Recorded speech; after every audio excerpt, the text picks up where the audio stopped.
Predictions are dangerous. We absolutely need more inventory. The Fed doesn't actually have a lot of tools to regulate inflation.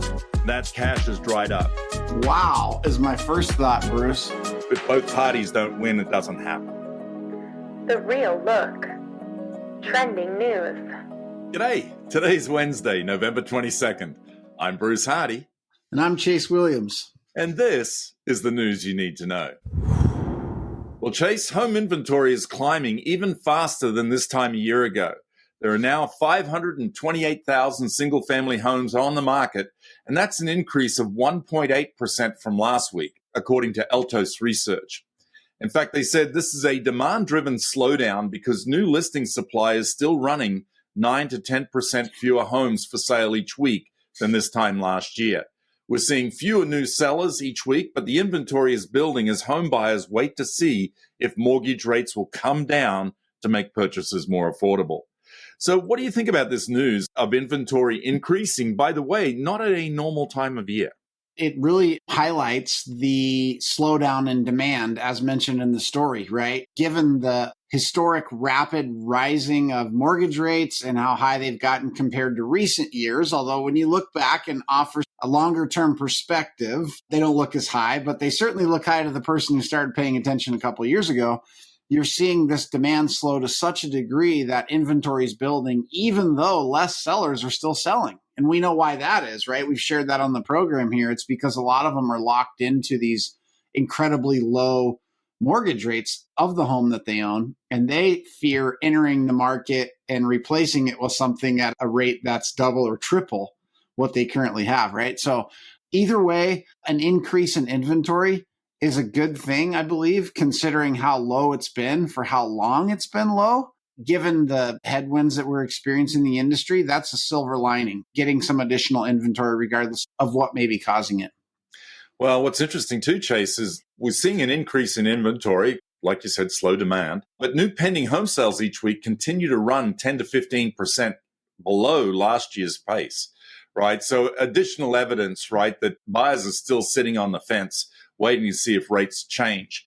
Understand that there are 344,000 single-family homes in contract to close in the next couple of months, and that's 14% fewer than this time last year and almost 30% fewer than in September of 2021. So we've talked about this probably ad nauseum, right? This 30% drop, and we're seeing it show up in multiple metrics. It's no wonder that a lot of realtors are feeling a little funky right now. Well, it's looking, Bruce, like the number of sides available per agent could be the lowest in the history of tracking that number this year in 2023. That's the number of sides of transactions available compared to the number of total agents in the marketplace. And that's a national number that we track. And yet there's still plenty of opportunity out there for those agents. What that number indicates is that the competition is fierce right now for the number of transactions happening and the number of agents that are available to service those transactions. So all that means for a realtor is you really have to sharpen the sword. You have to act like a professional and develop your skill. And oh, by the way, you have to find the motivated, right? That's one of the key chapters in the Shift book that Gary Keller wrote regarding finding the motivated people, because as we know, and as we're seeing based on these stories, when rates go up like this, anyone who's rate sensitive opts out, but there's still plenty of people who have to buy or sell given life circumstances. Those are the motivated, right? And so the agents that want to win in an environment where there's less opportunity per agent have to get really good at doing that on a consistent basis, right? Well, I love what you said there, right? I mean, not only do you have to sharpen the saw, but for some of the agents out there, they're going to have to learn new skills. So, for example, the research is showing that home price reductions are climbing again, with 37% of the market taking a price cut. So if you aren't experienced in having conversations with your sellers around price reduction in order to keep them in the market as the market slows down, now's the time for you to go develop that skill set. And again, there are plenty of realtors out there as well who've been through multiple shifts in the market who actually, right, have to dust off these skills as well. Yep, you got it. And I think that the reason why that's important, Bruce, is when there's uncertainty or even fear in the marketplace about what's happening, that can be caused by a number of things, right? We're looking at high rates. We're looking at low inventory. We're looking at talk of a future recession. We're not sure what the Fed's going to do, yada, yada, yada. All I'm saying is those things can create uncertainty. They can create fear among the consumer. And so when things tighten up like that in the real estate industry, all of a sudden the consumer realizes that they don't just need a realtor, they need a professional realtor. And those are two different things. And so if you want to insulate yourself from how that might impact your business, you need to operate and be a professional realtor, not just a realtor with a license. Because although we know it's not true in the industry, Bruce, when things feel easy to the consumer, they can sometimes think that any old realtor will do. Now, that's never true, but that's the perspective of the consumer when times are good, right? Right. When they're not so good or they're more challenging is a better way of saying that. They absolutely are more particular about who they're going to hire. And you just want to be that who. And if you are, then you have a lot less to worry about than those that are not operating as a professional realtor. Agreed. Well, and I think this is no surprise to me, but it's interesting, right? And that is that consumer expectations for future mortgage rates have moved higher also. So potential home buyers are less optimistic than they were at the start of the year about rates coming back down to those low numbers that we experienced before. So again, there's a normalization in terms of expectations around the market. Not surprising, but it is the market, right? Additionally, people on the fence should also know that while their competition is lessening, now this is important, there is no sign of an inventory flood. And that may be an important factor in their home buying decisions. So, Gary Keller says, right, it's always a good time to buy the right property. We need to, as professionals, we need to have those conversations with our clients. Absolutely, Bruce. I think that building wealth through homeownership is still an incredible opportunity given a long time horizon for those that have that in mind. And, I think that the consumer, as they get more quote unquote comfortable with the level that interest rates are at, right? It's kind of like jumping into a cold plunge. That seems to be popular these days. When you first jump in, you can barely catch your breath. Yeah. But after a minute or two, you start to breathe a little more calmly. Maybe your body goes numb or whatever happens. I'm certainly not the expert, but you kind of get used to the environment that you're in to a degree, right? You're still waiting for the moment that you can jump out of the ice bath and warm up a little bit. But the home buyer says, okay, I'm still waiting maybe or hoping that rates will come in a little bit, but I'm getting more used to the idea that they're likely not going back to what I remember them being. And hopefully that will loosen up some of the folks on the fence and create some of that demand. Again, because it is always a good time to buy the right property. Well, Chase, I get a little tired of talking about these lawsuits, but we need to. They are top of mind. They're top of the news chain right now in the real estate industry. But nearly 4 months after filing a motion for summary judgment in the No Select Commission lawsuit, HomeServices of America finally has a response back from the plaintiffs. And as expected, the plaintiffs are in opposition to HomeServices' motion, stating that HomeServices claim that the plaintiffs have no evidence of conspiracy as to any HSD to create, implement, or enforce the buyer broker commission rule is untrue. In their filing, the plaintiffs highlight HomeServices franchise agreements, training videos, as well as the now infamous Alan Dalton video as evidence of HomeServices enforcing NAR's clear cooperation policy. Now, this video, Chase, was termed the ambush video. It was referred to by HomeServices of America during the Sitzer Burnett case. And the reason they called it that is because it was played as evidence despite not being presented during the discovery period or included on any evidence lists. And it features Dalton, who was the CEO of Real Living Real Estate and Senior Vice President of Berkshire Hathaway Home Services. Now, during this podcast episode, which is from September 2019, Dalton is asked if he has a technique for when clients ask him to cut his commission. And this is what he said. Now, I'm going to quote this. "There's no bleeping way I'm going to cut my bleeping commission. What do you think? I'm a bleeping hooker standing outside Lincoln Tunnel at 3 o'clock in the morning? If you think I'm going to cut my bleeping commission, you can take this home and shove it up your bleeping, and I know it will fit right. Wow. Oh, my gosh. One, I can't even believe he said that, right? I mean, come on. I guess we can say whatever you want on a podcast, but really? And yeah, that's quite the quote, Bruce. That's certainly the most colorful quote we've offered on this podcast to date. You know, if I was coaching Alan Dalton, which I'm not, I might suggest that a simple no thank you would be a much better response given the question from a potential seller, right? But, you know, all joking aside, if I can compose myself here, Bruce, because it is quite funny, I apologize. It's funny in certain ways. It's terribly unfunny in other ways. I can't imagine being on the receiving end of someone, a professional, talking to me like that. But here's what I'll say, right? What is happening in what he's saying, even though it's distasteful, is an individual independent contractor's negotiation of a commission paid by a seller in their home, at the kitchen table, wherever it may be, right?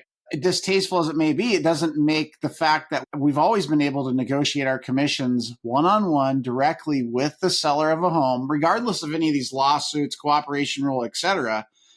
That is the most common thing that happens in our industry with a listing agent negotiating the commission. Again, if someone asks you to do it for less, a simple no thank you would suffice. This would be another method, but it really doesn't prove what they're saying it does, right? It certainly can create emotion among jurors, even like annoyance among people who want to point the finger at someone. But it by no means, in my opinion, demonstrates or illustrates any level of collusion around having people overpay, right? Like I can go to my mechanic today because something's wrong with my truck, and I can ask him to do it for less, and he can say, no, thank you. And then I can either go to another mechanic or pay his rate, right? That's not uncommon in the world. Or apparently file a lawsuit because he's got a fixed rate. Maybe I'll consider that. I'm not sure I have time. I'll have to get some time off to do that. Yeah, I thought it was interesting, right, that in the Sitzer Burnett suit, you know, HomeServices filed for a mistrial in response to the plaintiff's attorney playing that Tom Ferry podcast video. Despite that motion not being granted, right, industry pundits believe that ambush video may play a role in a potential appeal of that suit. So that's going to be pretty fascinating. You know, again, we're just seeing these attorneys go in here and try and run for the money.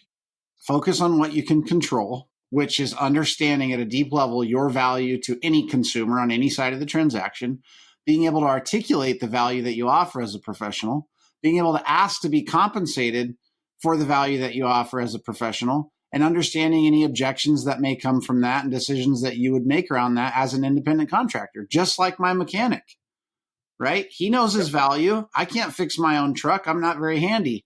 And he knows that his price is competitive, you know, in relation to his competitors. He also knows that I can either pay it or go somewhere else. And so regardless of how he responds to me, he's going to have a lot better chance of keeping my business if he's able to respond as a professional and understanding his value. It's no different for us. Now, that's what's inside of our control, is developing our skill around those conversations with our clients. What's happening in these lawsuits, by and large, is so far out of our control, we can't give it a lot of energy. It doesn't mean that we want to be naive completely around what's going on and how it may impact us. I'm not suggesting that. But feeling anxiety or fear or worry and paying too close attention to it and making business decisions around it just yet is probably a waste of energy and time, when it can all be focused on what you can do to continue to win in your local market and to provide a high level of service to your client. I think that's great advice, Chase. I mean, these are going to take a long time to wind their way through the court system. And what's crazy about this is the amount of opinion out there. So be careful who you're listening to and what opinions you act on, because they're not all accurate. And there's a lot of misinformation out there in the market. Yep. Our buddy, Lawrence Yun, took the stage last week at NAR's next conference in Anaheim. And he predicts that we're going to see lower rates and a 15% jump in existing home sales in 2024. Although high mortgage rates, elevated home prices, and limited housing inventory have crippled the 2023 housing market, The outlook for 2024 is brighter, according to Lawrence Yun. Now, he explained how high rates and home prices and low supply of inventory are making the dream of home ownership difficult for Americans. However, as mortgage rates stabilize and home sellers adapt, quote, existing home sales will rise by 15% next year. That's a bold prediction, and we know how you feel about predictions. So what are your thoughts on that, Chase? Well, my buddy Lawrence is one of the most optimistic fellas that I've followed, especially in recent years. And I'm half tempted to go back and research all the predictions he's made and then what's actually happened, because I got to tell you, Bruce, his track record is not amazing at predicting these things accurately, albeit generally speaking, he's over optimistic on the original projections that he makes, right? I need to make a graph around this, but you just have to take my word for it for a minute. And I appreciate that, by the way, all joking aside. I appreciate someone leading that specific organization and what that organization means to real estate professionals and consumers to have some optimism around what could happen, given the fact that the Fed may be done raising rates. And if that's the case, again, not predicting, that maybe there's some relief at some point in the future, and that might encourage some home buyers to kind of get off the fence and get back into the game. He may not be wrong about that. However, Bruce, I think that is a very, very bold prediction in terms of a percentage growth, given some of the underlying economics that we continue to look at, given kind of the hawkish tone of the Fed, which says higher for longer. And there's no guarantee that they might not still do something in December, right? Time will always tell us these things, which is why it's risky to predict, right? We can look at past information, and that's the best predictor of the future, but it's not the only predictor. I'll say it this way. I hope you're right, Lawrence. I'm not so bold as to say that I agree with your prediction, but maybe you'll get lucky on this one, and we'll all be thankful for it. As an optimist, he's with the right organization, right? I've always felt this, Chase, is that, when you've got a realtor and a seller sitting down, realtors by nature have to be optimistic. Sellers are optimistic about the price they can get for their property. And you're sitting down and you're talking, how do you get realistic, right, in order to price a property? So he's in good company with his optimism. But what's interesting here, right, is it looks like we're getting close to the end of the year that we're going to see home sales this year fall by 18% versus last year. And last year was down 17% versus the year before. So a 15% upswing to me is pretty aggressive. We look at these numbers all the time. I'm not seeing anything that would predict that. Now, Yun's forecast also included mortgage rates, which he believes will fall to between 6 and 7% by next spring. He also expects more sellers to enter the market as they adapt to prolonged higher rates. Meanwhile, he counts on home builders to ramp up new construction as the existing home inventory shortage lifts demand for new homes in 2023, and new home sales are up 5% year to date. So again, we've talked about this. We look at these numbers. It certainly to us doesn't appear that home builders are coming to rescue us. They're just not making the homes at a fast enough pace for us to actually overtake that shortage that we had. And again, I think it's pretty bold, right? Like you said, the Fed is being hawkish about this, higher for longer, and he's predicting that we're going to see rates come down into that 6 to 7% rate by next year, spring of next year, by the way. Yeah, and even if the Fed is kind of, at the peak, if you will, we've looked at some data that indicates that what happens following the peak of the federal funds rate, even though it's a lagging measure, is oftentimes some sort of a recession. And even if it's not a recession, it's oftentimes a slowdown in the underlying economy. So we may be experiencing what we think of as a recession already in real estate because of the dramatic drop in units and what's happened with rates. And yet there's still an underlying economy that ultimately will continue to impact the real estate market, even if something were to change. So we'll see if that happens, Bruce. I think there's still a lot of questions than answers, and there's certainly a lot more predictions than facts. As far as new construction goes, they're absolutely not coming to save our inventory issue. They literally can't, right? Given the timelines of developing dirt and the red tape of certain, locales. You've got the labor issue. You've got still some challenges with certain materials in the supply chain, although a lot of that has improved. It's not able to, have home sellers in general, let's say, double their production of homes next year, even if they wanted to. And we're watching home builder confidence, which is still relatively low. So I don't think they want to. Even if they did, it just can't happen that fast.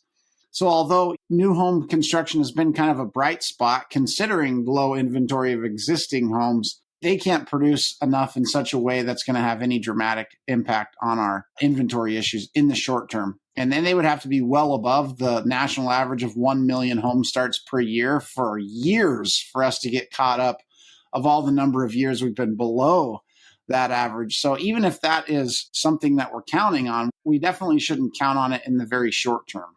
I appreciated this quote from Lawrence. Consumers are happy with real estate service. The market is fiercely competitive with so many business models among which to choose, from do-it-yourselfers to iBuyers to discount brokerages to full service and rebates, he said. In fact, American home buyers have benefited immensely from such wide-ranging choices in real estate services. Moreover, homeowners have accumulated sizable wealth over time. And, obviously that's in response to what's going on out there in the legal market. But I think he did a really good job of summarizing the state of our business and what we do. Yeah, I think so too, Bruce. I appreciate that quote maybe more than any other I've ever heard from Lawrence. And the reason is if you look at the stats or the facts, the overwhelming majority of people buying homes and selling homes are using a real estate professional. Overwhelming majority. That indicates that in general, they are happy with the service that they're being provided, the options that they have, just like he said. Because if they weren't, Bruce, there is the do-it-yourself option. And he even mentions that. And the percentage of people that do is so low year after year after year after year. And it's not changed even recently. It is an indicator that as an industry and as a profession, we're doing something that the consumer finds a lot of value in.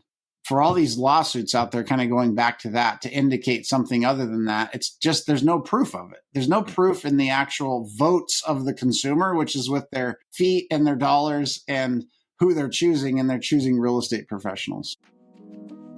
Well, that's the news you need to know. Don't miss this Friday's Northern Lights episode where we'll interview Kathy Kleber with Keller Williams Realty Puget Sound in Federal Way, Washington. Thanks again for tuning in with us on The Real Look.